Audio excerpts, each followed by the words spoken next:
जय जिनेंद्र, मैं हूँ तपेश जैन और हम लोग यहाँ पर पापाडी में श्री कुंथुनाथ जिनालय में है। 22वीं वर्षगांठ है। आज ध्वजा का कार्यक्रम हो रहा है। एक बरघोड़ा निकाला हुआ है। हमारे मंदिर समिति के अध्यक्ष श्री चंद्रेश भाई साहब हमारे साथ में है। चंद्रेश भाई, किस तरीके का आयोजन है ये? 2 दिवसीय महोत्सव है। मंदिर की 23वीं ध्वजा चढ़ेगी। 22 साल पूरे हो रहे हैं।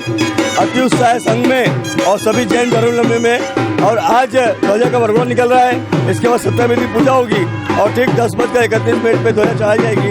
इसका साधारण भक्ति भोजन प्रसादी रखा गया है। इस अवसर पर अपने निश्चित देने के लिए परम पूज्य साधु भगवान सब पधार चुके हैं। क्या अभी बोल रहे हैं कि मंदिर का जीर्णोद्धार भी करेंगे, कुछ नया निर्माण कार्य भी होने वाला? मंदिर में अभी 4 साल पहले जीर्णोद्धार होकर नया बना है। उसके बाजू का भवन बड़ा एक विशाल रूप लिफ्ट सहित 100 सुधार तो बनाया जाएगा बहुत जल्दी। और क्या योजना है, किस तरीके से देखते हैं कि धार्मिक आयोजन जो होते हैं, ये 22वां साल है।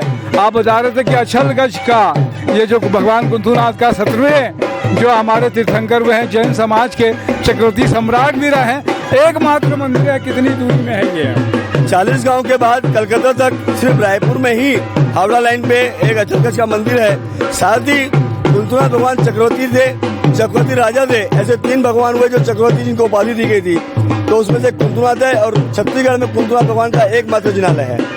क्या लगता है कि धर्म के प्रति लोगों की आस्था, नई पीढ़ी भी धर्म के प्रति आस्था है तभी लोग जुड़ते हैं। और भगवान है तो हम सब हैं। सनातन संस्कार जरूरी है लोगों के जीवन में।